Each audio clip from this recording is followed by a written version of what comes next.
घर से बाहर निकलती भी नहीं है, तो हमारे अधिकारी करे भी तो क्या करें। तो ये सब काम आया है सामने में। लेकिन आइए मैं माननीय शर्मा जी के बातों से अपनी बातों को मिलाकर मैं यह निवेदन कर दूं कि 1883 में नासिक जिला के अंदर भंगूर नामक ग्राम में वीर सावरकर जी का जन्म हुआ। ये 3 भाई थे, एक बहन थी। तीनों भाइयों में यह बीच वाले थे, इनसे बड़े भी एक थे और इनके छोटे भी एक थे। छोटे वाले जो भाई थे वो प्लेग के शिकार हो चुके थे, क्योंकि आप सब लोगों को मालूम है 1897 में प्लेग की बीमारी जो भारतवर्ष के अंदर में, उसमें भारतीय लोग परेशान हुए। पंडित बाल गंगाधर तिलक जी ने 1897 के 12 जून में एक सभा का आयोजन किया था पूना के अंदर। ये कड़ी वहां से जुड़ी हुई है और वीर सावरकर जन्म लेते ही उन्हीं महापुरुषों से ही प्रेरणा वो लेते गए। इसलिए मैं पहले उसको सुना देता हूं कि 1897 के 12 जून में पंडित बाल गंगाधर तिलक जी ने एक सभा का आयोजन किया था पूना में, शिवाजी का राज अभिषेक और गणेश पूजा के नाम से। आप लोगों को मैं ये भी बता दूं 1897 के पहले या 1897 के 12 जून से पहले भारत में गणेश पूजा नहीं था। गणेश पूजा का प्रारंभ 1897 के 12 जून से ही शुरू हुआ, लेकिन उद्देश्य गणेश पूजा का नहीं था। उस समय एक अंग्रेज अफसर था जो बहुत बड़ा जालिम था, अत्याचारी था, भारतवासियों पर जुल्म ढाया करता था। भारतवासियों को पांव बांध करके वो पेड़ पर लटका देते थे, उसके नीचे वो आग लगा देते थे। तो इस बात को अगर सहन नहीं किया तो वह भारत माँ का लाल, भारत माँ का सुपूत, जिनका नाम पंडित बाल गंगाधर तिलक है, उनको सहन नहीं हुआ। तो उन्होंने शिवाजी का राज अभिषेक और गणेश पूजा के नाम से ऐसा ही एक सभा का आयोजन किया था। उस सभा में उद्देश्य था कि मिस्टर रैंड को कौन मार सकता है। उन्होंने प्रस्ताव रख दिया। एक नौजवान सामने बढ़ करके आए। नौजवान ने पंडित जी से कहा कि पंडित जी यह काम आप मेरे हवाले कर दीजिए और हमें 10 दिन की मोहलत दीजिए, मैं 10 दिन में इस काम को कर दूंगा। 10 दिन का समय उनको दिया गया और गणेश पूजा 10 दिन इसीलिए मनाया जाता है पूरे महाराष्ट्र में, जैसा कि अपने बंगाल में दुर्गा पूजा 10 दिन तक मनाया जाता है, ठीक उसी प्रकार से महाराष्ट्र में गणेश पूजा मनाया जाता है। 10 दिन का मनाने का कारण यही है।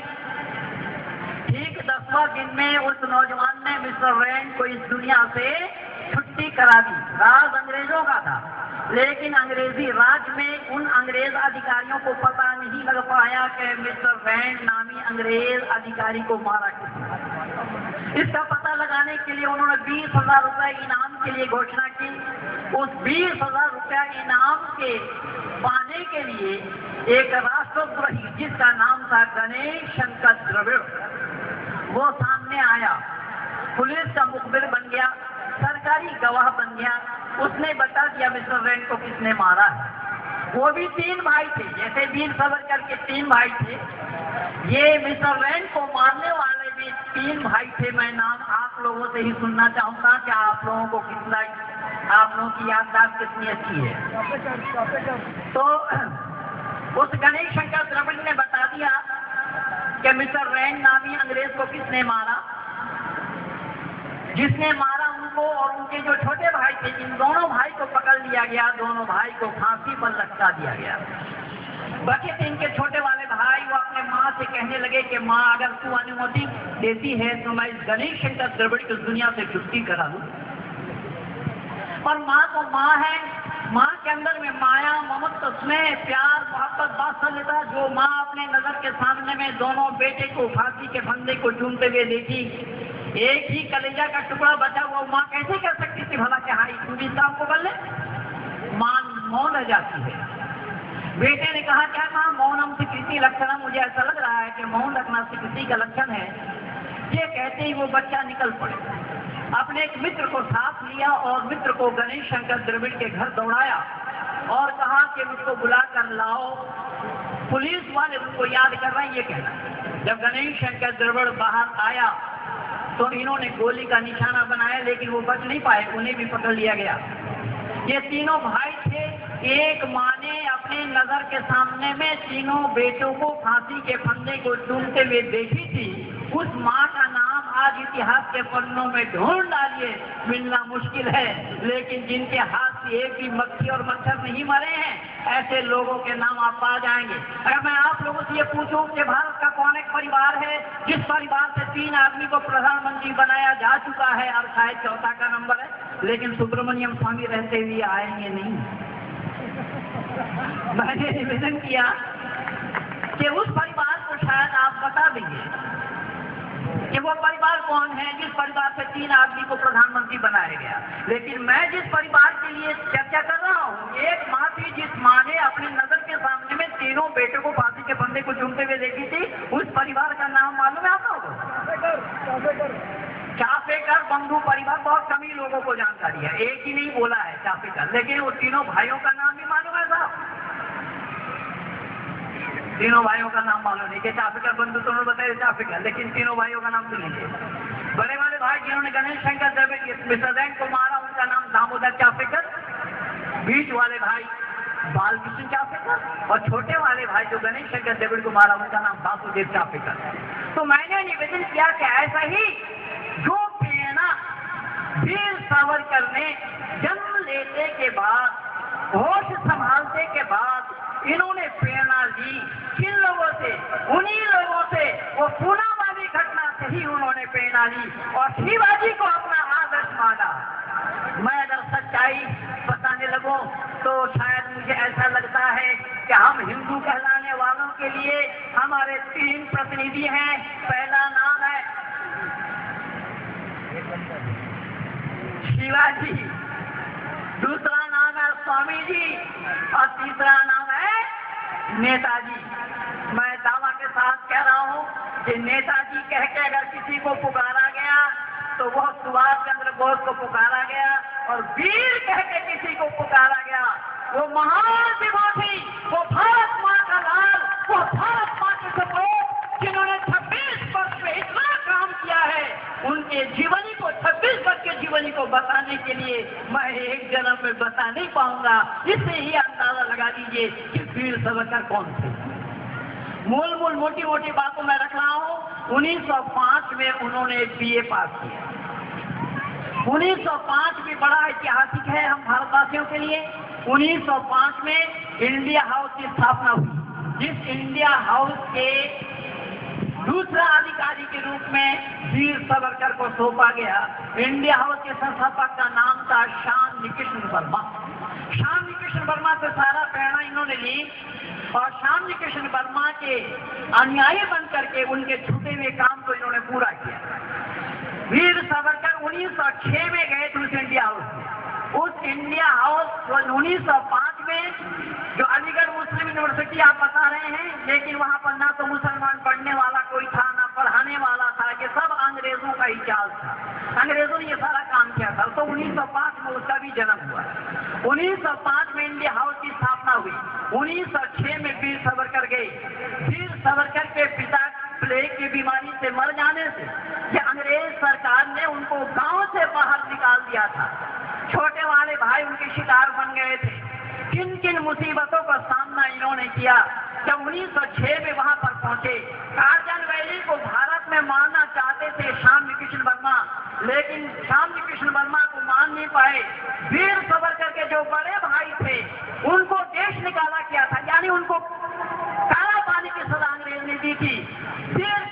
वहां वीर सावरकर ने कहा कि इसका बदला मैं लेकर के ही रहूंगा, और उसका बदला उन्होंने क्या दिया कि सबसे छोटा शिष्य जिनका नाम मदनलाल ठीकरा था, जो मदनलाल ठीकरा इतने कम आयु के कोई पहुंचे नहीं थे, वीर सावरकर ने मना किया कि नहीं अपना नाम मत लिखाओ। उन्होंने कहा कि गुरुजी आप इम्तिहान ले सकते हैं। उनका इम्तिहान लिया गया, दोनों हाथ टेबल के ऊपर रख दिया गया, फिर इंच चक्कू धंसा दिया वही मदनलाल ढींगरा जो कि वीर सावरकर के बड़े भाई को पानी का सजा देने वाले अंग्रेजों को बदला लिया।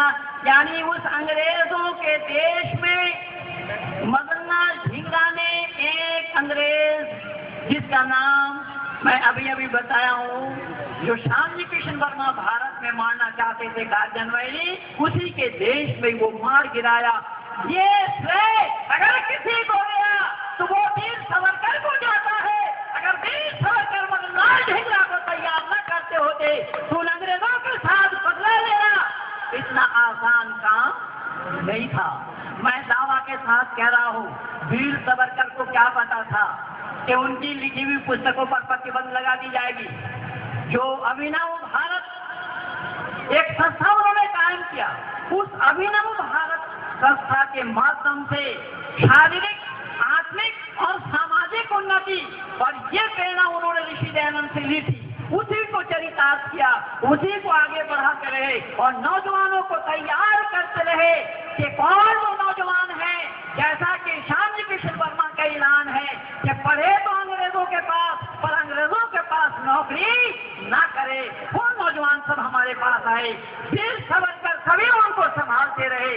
वीर सावरकर को क्या पता था कि तेरे ऊपर इस तरीके से अत्याचार करेंगे लोग। जो वीर सावरकर को पकड़ करके लाया जा रहा था, मैं बहुत शॉर्ट कर रहा हूँ, समाप्ति की ओर आ रहा हूँ।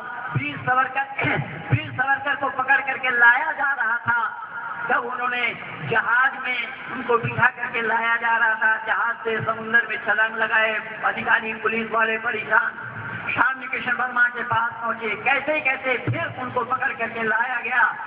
भारतवासियों, हिंदू कहलाने वाला सरकार खोल करके सुन लेना मेरी बातों को।